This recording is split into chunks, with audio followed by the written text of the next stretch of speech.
Go ahead, Bill. You are live on Stupid Politics. Tell us what you'd like to talk about today, Bill. Thanks for calling. Thank you very much. My question is directed towards Ron Paul.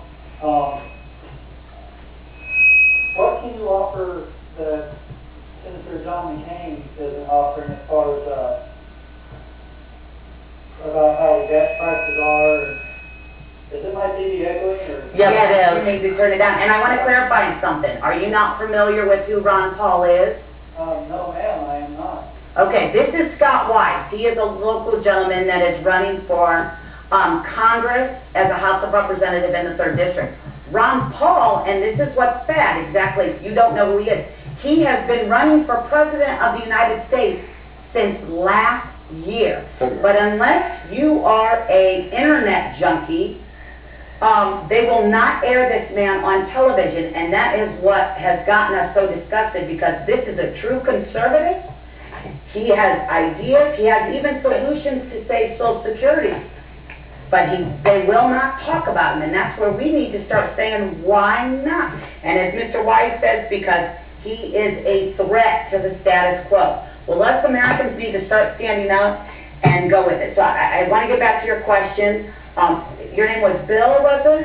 Yes, ma'am. Okay, now tell us your question, because I want to clarify. If Ron Paul was here, I'd be hooting and hollering. Okay, so the sign behind it is just an advertisement, correct? That's correct. Yes, that's and my shirt. Yes, that's just me advertising for the May 6th primaries to make sure Hoosiers know we have a true conservative voice to vote for. Yeah, well, since I don't know much about him, you probably would like to know more about him. How could I find out more about him? Give me a call. I'll give you my phone number. Actually, Bill, if you don't mind if I, could you turn your TV down just a little bit more, honey? I'll turn it off. Okay.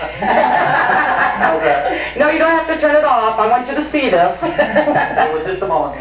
Thanks. That's exactly the problem right there. And that's nothing on Bill. Bill, we love Bill calling, but that's the problem. People, I go in my district and I give out flyers about Ron Paul. One person might know. Why is that? And that's what we were talking about. I had actually started the topic before Bill came on, so his call was perfect timing. Are you back yet, Bill? Yes, I am. Awesome. The one thing that I am finding, and I think all of us on this panel are finding, is that in our canvassing days, we're finding that only 1 out of 100 people have heard of Ron Paul. You can go to ronpaul2008.com. It's up there on your screen, and you will find Ron Paul's official headquarters website. On his website, there's a tab at the top that says Issues. Every issue that Ron Paul stands on, you can find it. Most of them, let me say it like this, all of his viewpoints on his particular stanzas are verifiable with his congressional voting record. You can go to Thomas Library of Congress.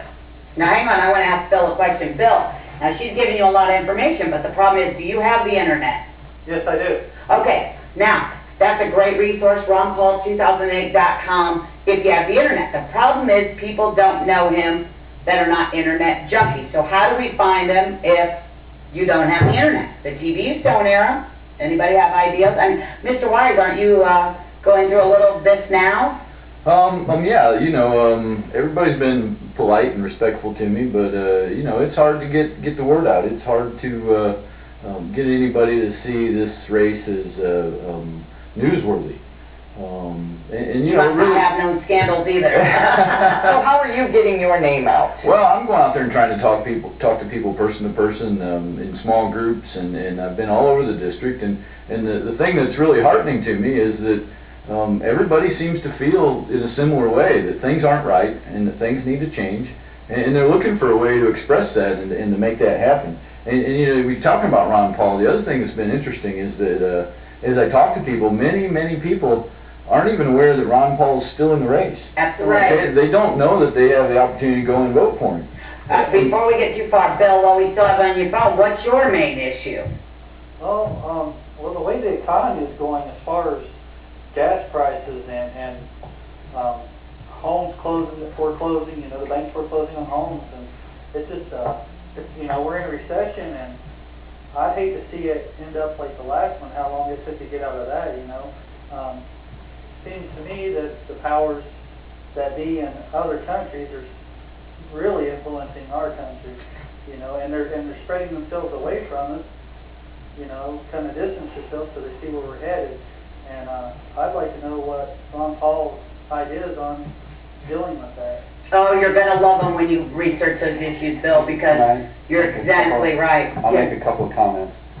Ron Paul's positions basically are the traditional founders' positions who wrote the Constitution, Declaration of Independence, and who basically proceeded forward for the first 50 years in our nation's history. He is not interested in foreign allegiances or treaties. He wants to trade with everyone. He wants to be friendly with other nations, but no entangling alliances. None of that as far as foreign affairs. I want to say something real quick on that. Here's how I heard this put best, Bill. I heard that Ron Paul is the only person running for President of the United States. All the other candidates are running for leader of the free world. There you go. That's the difference. There you go. There you go. If you want a president that cares about our Constitution, the only choice is Ron Paul. Unfortunately, we're not getting told this. We're a mess, and nobody wants to get the guy that cares about our borders. You're just going to love his issues. Scott, I see you want to say something. Go ahead. Yeah, I'm glad we got to this point, because I think it's so important that we made it. We've gotten so far from our Constitution, it's hardly, the country's hardly recognizable in that way. And the entire government needs to, you know, have an attitude adjustment, or, you know, sit up and take notice of where we're at, because they are given their power by the people and by the Constitution. And the more they believe that they are our master, the worse off we are, and the more we need to stand up and say, hey, this is our country and we want it back. And I do want to say, Bill, that when Ron Paul votes in Congress, he cites where in the Constitution it gives him that authority. So if you do look at his voting record and you think, why didn't he vote this? Why did he vote no on maybe honoring somebody or something? And people think, oh, does he not like a person? Always think in the back of your mind, Ron Paul thinks, if I don't have the authority based on the Constitution to vote or deal with these issues like baseball and steroids or anything else Congress, Rush Limbaugh, you know, anything else Congress finds to amuse themselves.